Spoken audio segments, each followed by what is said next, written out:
ಆತ್ಮ ನಮ್ಮ ಕಲ್ಪನೆಗೆ ಸಿಗೋಲ್ಲ. ಯಾಕೆಂದರೆ ಅದು ಒಂದು ಸಾಲಿಡ್ ಘನೀಭೂತವಾದದ್ದಲ್ಲ,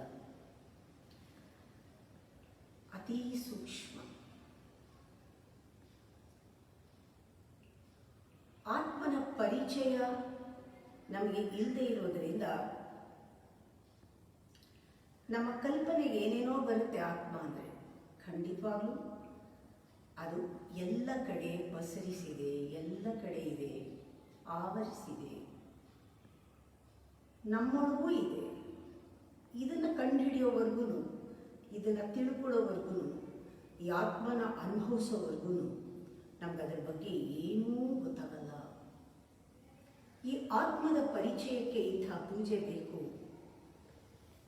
ಪರಮಾತ್ಮನ ಒಂದು ಪರಿಚಯಕ್ಕೆ ಇಂಥ ಪೂಜೆ ಬೇಕು. ಈ ಆತ್ಮ ಪರಿಚಯ ಮಾಡಿಕೊಳ್ಳೋಕ್ಕೆ ನಮ್ಮ ಇಂದ್ರಿಯಗಳು ನಮ್ಮ ಮನಸ್ಸನ್ನು, ಬುದ್ಧಿಯನ್ನು ವಿಚಲಿತಗೊಳಿಸಿ ಎಲ್ಲ ಕಡೆ 10 ದಿಕ್ಕಲ್ಲಿ ಯೋಚನೆಗಳನ್ನು ಎಲ್ಲವನ್ನೂ ಕೂಡ ಛಿದ್ರ ಮಾಡಿಬಿಟ್ಟಿದೆ. ಪೂಜೆಯ ಮೊದಲನೇ ಉದ್ದೇಶ, ಧ್ಯಾನದ ಮೊದಲನೇ ಉದ್ದೇಶ ಈ ಛಿದ್ರವಾದ ಮನಸ್ಸನ್ನು ಕೇಂದ್ರೀಕರಿಸಬೇಕು, ಒಂದು ಕಡೆಗೆ ತಗೊಂಡು ಬರಬೇಕು, ಒಂದುಗೂಡಿಸ್ಬೇಕು, ಇಂಟಿಗ್ರೇಟ್ ಮಾಡಬೇಕು. ಇದಕ್ಕೆ ಸ್ವಲ್ಪ ಬುದ್ಧಿಯನ್ನು ಉಪಯೋಗಿಸಿ ಮನಸ್ಸನ್ನು ಒಂದು ಹತೋಟಿಗೆ ತಂದು 10 ದಿಕ್ಕಲ್ಲಿ ಹರಿತಾ ಇರೋ ಮನಸ್ಸನ್ನು ಒಂದು ದಿಕ್ಕಿಗೆ ತಿರುಗಿಸ್ಬೇಕು, ಒಳಗಡೆಗೆ. ಇದಕ್ಕೆ ನಮಗೆಲ್ಲ ಬುದ್ಧಿ ಇದೆ.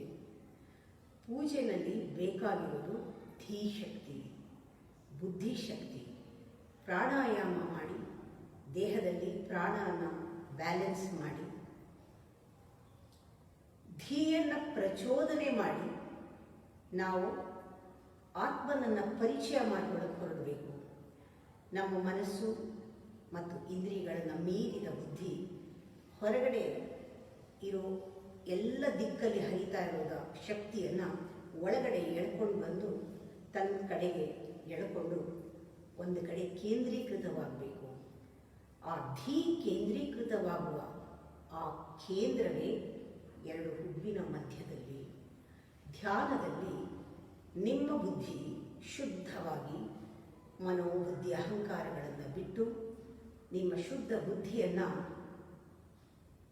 ಹುಬ್ಬಿನ ಮಧ್ಯದಲ್ಲಿ ಕೇಂದ್ರೀಕರಿಸ್ಕೊಳ್ಬೇಕು.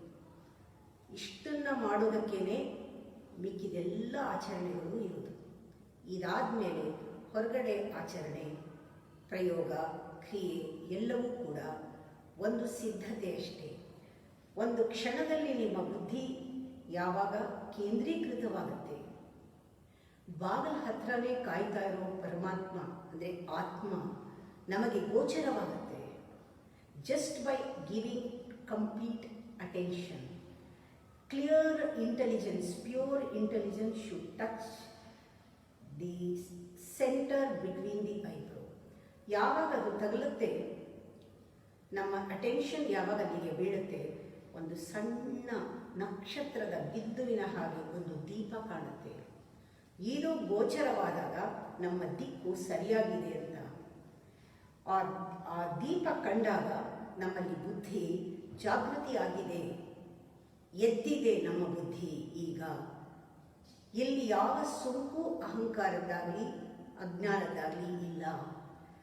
ಈಗ ಬುದ್ಧಿ ಪ್ರಜ್ಞಾವಂತವಾಗಿದೆ, ಜೀವಂತವಾಗಿ ಒಳಗಡೆ ಆ ಬೆಳಕನ್ನು ನೋಡ್ತಾ ಇದೆ. ಇದಕ್ಕೆ ಚಿತ್ಶಕ್ತಿ ಅಂತ ಹೇಳ್ತಾರೆ. ಈಗ ನಮ್ಮ ಬುದ್ಧಿಗೆ ಗೊತ್ತು, ಈ ದೇಹನ ನಿಯಂತ್ರಿಸ್ತಿರೋದು ನಾನೇ, ದೇಹದಲ್ಲಿ ನಡೀತಾ ಇರೋದೆಲ್ಲ ರಚನೆ ಮಾಡಿರೋದು ನಾನೇ, ಈ ಮನಸ್ಸು ಭಾವನೆಗಳನ್ನು ಎಲ್ಲವನ್ನೂ ಹತೋಟಿನಲ್ಲಿ ಇಟ್ಕೊಳ್ಳೋದು ನಾನೇ. ಇಲ್ಲಿ ನಮಗೆ ಒಂದು ಸ್ವಾಮಿತ್ವ ಬರುತ್ತೆ ದೇಹ ಮತ್ತು ಮನಸ್ಸಿನ ಮೇಲೆ.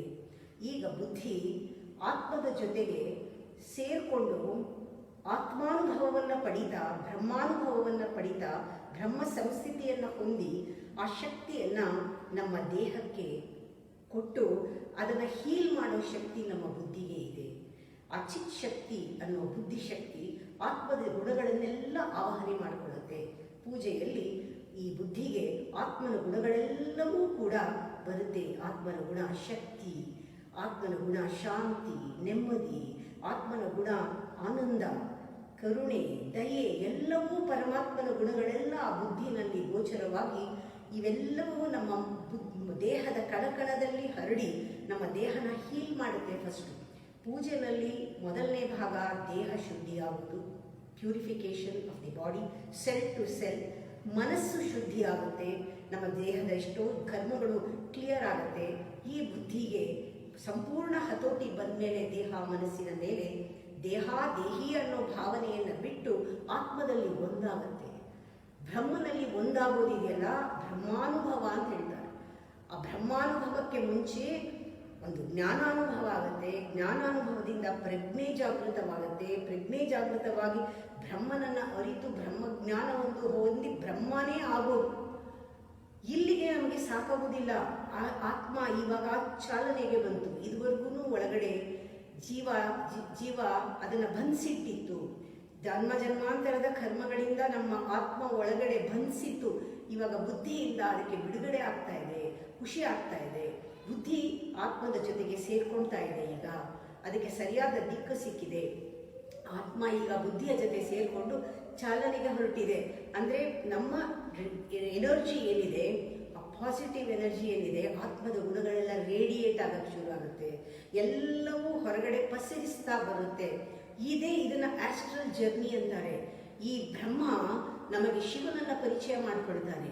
ಆ ಶಿವಜ್ಞಾನ, ಶಿವ ನಮ್ಮ ದಾತ, ಶಿವ ನಮ್ಮ ತಂದೆ.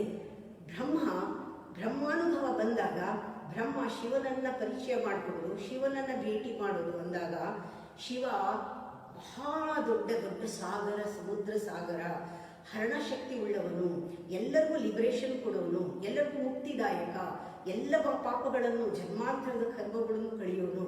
ಆ ಒಂದು ಶಿವನ ಪರಿಚಯವನ್ನು ಬ್ರಹ್ಮ ಮಾಡಿಕೊಟ್ಟಾಗ, ಬ್ರಹ್ಮ ನಮ್ಮನ್ನು ಕರ್ಕೊಂಡು ಹೋದಾಗ ನಮ್ಮ ಬುದ್ಧಿ ಸಂಪೂರ್ಣವಾಗಿ ಆತ್ಮನ ಸ್ವರೂಪವನ್ನು ತಾಳಿ ಆತ್ಮನ ಜೊತೆಗೆ ಬ್ರಹ್ಮಾನುಭವದಲ್ಲಿ ನಮಗೆ ದೇಹ ಬಿಟ್ಟು ಹೊರಗಡೆ ಹೋಗ್ತಾ ಇರುವಂತಹ ಒಂದು ಭಾವ.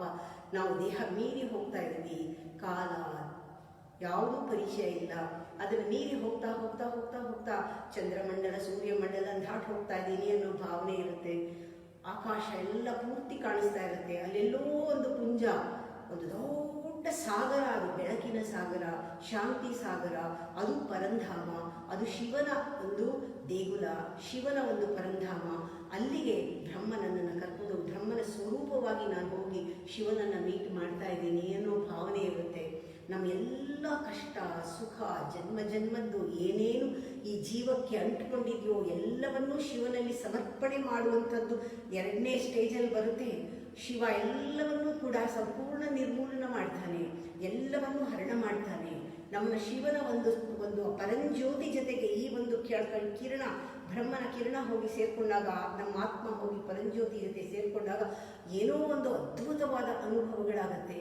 ಎಲ್ಲವೂ ಹಗುರ ಆಗುತ್ತೆ. ಆಗ ಮತ್ತೆ ಬ್ರಹ್ಮನ ಅರಿವು ಉಂಟಾಗಿ ಆ ಬ್ರಹ್ಮ ಇನ್ನೂ ನಮ್ಮ ಜನ್ಮದ ಋಣ ತೀರೋದಕ್ಕೆ ಮತ್ತೆ ಪುನಃ ವಾಪಸ್ಸು ನಮಗೆ ಮನೆಗೆ ಕರ್ಕೊಂಡು ಬರ್ತಾನೆ. ನಾವು ಯಾವಾಗ ಪುನಃ ಈ ಶರೀರಕ್ಕೆ, ನಾನು ಶರೀರದಲ್ಲಿ ಬಂದು ಮತ್ತೆ ಆತ್ಮ ಸ್ವರೂಪದಲ್ಲಿ ಬಂದು ಸೇರ್ಕೊಳ್ತೀನೋ ಆಗ ನಿಜವಾಗ್ಲೂ ಕೂಡ ನಮಗೆ ಎಷ್ಟೊಂದು ಶಕ್ತಿ ಇರುತ್ತೆ. ಬ್ರಹ್ಮ ಜ್ಞಾನದಿಂದ ನಮಗೆ ಪರಿಚಯ ಮಾಡ್ತಾನೆ. ಶಿವನಾಯ್ತು, ಈಗ ನೀನು ವಿಷ್ಣುವನ್ನು ಪರಿಚಯ ಮಾಡ್ತೀನಿ ಅಂತ. ನಮಗೆ ದೇಹ ಅನುಭವ ಗೊತ್ತಾಗತ್ತೆ, ಪ್ರಪಂಚದ ಅನುಭವ ಬರುತ್ತೆ. ಪ್ರಪಂಚದಲ್ಲಿ ಒಂದು ವಿಶ್ವರೂಪ ನಮಗೆ ಸಿಗುತ್ತೆ. ಈ ಪಾತ್ರಗಳ ಅರಿವಾಗುತ್ತೆ. ನಮಗೆ ಆ ಒಂದು ವಿಷ್ಣುವಿನ ಅವತಾರ ಯಾಕಾಯಿತು, ಪರಿಪಾಲನಾ ಶಕ್ತಿ ಬರುತ್ತೆ. ಲಯಶಕ್ತಿ, ಸೃಷ್ಟಿಶಕ್ತಿ, ಬ್ರಹ್ಮನಿಂದ ಶಿವ ಮತ್ತು ಈ ವಿಷ್ಣುವಿನ ಪರಿಚಯ ಆದಮೇಲೆ ನಾವು ಕಣ್ಣನ್ನು ಬಿಡೋದಕ್ಕೆ ಮುಂಚೆ ನಾವು ಒಂದು ಸಂಕಲ್ಪವನ್ನು ತೆಗೆದುಕೊಳ್ತೇವೆ. ಆತ್ಮನನ್ನು ಯಾವಾಗಲೂ ನಾವು ಸಂಬಂಧದಲ್ಲಿ, ಕನೆಕ್ಷನ್ನಲ್ಲಿ ಇಟ್ಕೊಳ್ತೀವಿ. ಯಾವಾಗ ಬೇಕಾದರೂ ಆತ್ಮನನ್ನು ನಾವು ಆದ ಶಕ್ತಿಯನ್ನು ಎಳ್ಕೊಂಡು ಎಲ್ಲರಿಗೂ ಕೊಡ್ತೀನಿ ನಾನು ಅಂತ ನಮ್ಮಲ್ಲೇ ಒಂದು ಸಂಕಲ್ಪ ಆಗುತ್ತೆ. ಆಗ ಗುರುವಿನ ಸ್ವರೂಪ ನಮಗೇನು ಗೊತ್ತಾಗುತ್ತೆ. ಗುರುವೇ ನಮಗೆ ಬ್ರಹ್ಮ ಜ್ಞಾನ ಕೊಟ್ಟು ಬ್ರಹ್ಮನನ್ನು ಪರಿಚಯ ಮಾಡಿ, ಶಿವನನ್ನು ಪರಿಚಯ ಮಾಡಿ, ವಿಷ್ಣುವಿನ ಪರಿಚಯ ಮಾಡಿ, ಗುರು ಬ್ರಹ್ಮ, ವಿಷ್ಣು, ರುದ್ರ, ಶಿವ ಈ 3 ಸ್ವರೂಪದಲ್ಲಿ ನಮಗೆ ಕಾಣಿಸ್ಕೊಳ್ತಾರೆ. ಈ ಗುರು ತತ್ವ ಅನ್ನೋದು ಬಹಳ ವಿಶೇಷವಾದದ್ದು. ಈ 3 ನಮಗೆ ಶಕ್ತಿಗಳು ಗೋಚರವಾದಾಗ ಈ 3ಕ್ಕೂ ಕಾರಣ, ಈ 3ನ್ನು ನಮಗೆ ದಯಪಾಲಿಸಿದ ಗುರುವಿನ ಒಂದು ಸನ್ನಿಧಾನ ನಮಗೆ ಸಿಗುತ್ತೆ. ಸದಾಕಾಲ ಆತ್ಮಸ್ವರೂಪದಲ್ಲಿ ಗುರು ನೆಲೆ ನಿಂತು ನಮ್ಮನ್ನು ಎಚ್ಚರಿಕೆಯಿಂದ ನೋಡ್ಕೊಳ್ತಾನೆ. ಪ್ರತಿಯೊಂದು ಕರ್ಮ ಮಾಡುವಾಗ, ಪ್ರತಿಯೊಂದು ಭಾವನೆಯಲ್ಲೂ, ಯೋಚನೆಯಲ್ಲೂ ಆತ್ಮಶಕ್ತಿ ಎಲ್ಲರಿಗೂ ಹರಡು ಹಾಗೆ ಮಾಡುತ್ತೆ. ಇಂಥ ಮೆಡಿಟೇಷನ್ ಕನೆಕ್ಷನ್ ಮಾಡೋದಿದೆಯಲ್ಲ, ಬಹಳ ಚೆನ್ನಾಗಿದೆ. ಫಸ್ಟ್ ಸ್ಟೆಪ್ನಲ್ಲಿ ಆ ಒಂದು ಬ್ರಹ್ಮಾನುಭವ ಆದಾಗ ನಾನೇ ಆತ್ಮ, ನಾನೇ ಶಾಂತಿ ಸ್ವರೂಪ, ಶಕ್ತಿ ಸ್ವರೂಪ, ನಾನು ಈ ನನ್ನ ಬುದ್ಧಿ, ನನ್ನ ಎಲ್ಲವೂ ಕೂಡ ಒಂದು ಪರಂಜ್ಯೋತಿ, ಒಂದು ಬೆಳಕು, ಜ್ಞಾನ ಅನ್ನೋ ಥರನೇ ನಾವು ನೋಡ್ತೀವಿ. ಆಮೇಲೆ ಹರಣಶಕ್ತಿ, ಎಲ್ಲವೂ ನಾನೇ ಅನ್ನೋದು ಬರುತ್ತೆ. ಆ ಪುಂಜದ ಜೊತೆಗೆ ಸೇರಿದಾಗ, ಆ ಕಿರಣ ಜೊತೆ ಸೇರಿದಾಗ ಎಲ್ಲವೂ ನಾನೇ, ವೇದ ನಾನೇ, ಮಂತ್ರ ನಾನೇ, ನಾದ ನಾನೇ, ಗೀತಾ ನಾನೇ, ಎಲ್ಲವೂ ನಾನೇ ಅನ್ನೋದು ಪವಿತ್ರತೆಯ ನಮಗೆ ಅನುಭವ ಬರುತ್ತೆ. ಪುನಃ ವಾಪಸ್ ಬಂದಾಗ ನಾನು ಸತ್ಯ, ನಾನು ನಿತ್ಯ, ನಾನು ನಿರಾಕಾರ, ನಾನು ಎಲ್ಲರಲ್ಲೂ ಇದ್ದೀನಿ, ನಾನೇ ನನ್ನ ಧ್ಯಾನ, ನಾನೇ ನನ್ನ ಸಮಾಧಿ, ನಾನೇ ಮೌನ, ನಾನೇ ಎಲ್ಲ ಅನ್ನೋದು ನಾವು ಈ ದೇಹದಲ್ಲಿ ಬಂದ ತಕ್ಷಣ ಅರಿವಾದಾಗ ಈ ದೇಹಕ್ಕೆ ತುಂಬ ನಾವು ಕೃತಜ್ಞತೆಯನ್ನು ಹೇಳ್ತೀವಿ. ಈ ದೇಹ ನಮಗೆ ಒಂದು ಜರ್ನಿಯನ್ನು ಕೊಟ್ಟಿದೆ, ದೊಡ್ಡ ಜರ್ನಿ. ನಾವು ಪ್ರಪಂಚನ ಸುತ್ಕೊಂಡು ಬಂದಿದ್ದೀವಿ ಒಳಗಡೆಯಿಂದ. ಈ astral journey is very beautiful. ಇದಾದಮೇಲೆ ದೇವಸ್ಥಾನ ಅನ್ನೋದು ಚೆನ್ನಾಗಿ ಖಚಿತವಾಗುತ್ತೆ. ಆತ್ಮನೇ ಪರಮಾತ್ಮ ಅನ್ನೋದು, ಆ ಗುರುವಿನ ಸನ್ನಿಧಾನ ಎಲ್ಲವೂ ಕೂಡ ನಿಮಗೆ ಗೊತ್ತಾಗ್ತಾ ಬರುತ್ತೆ.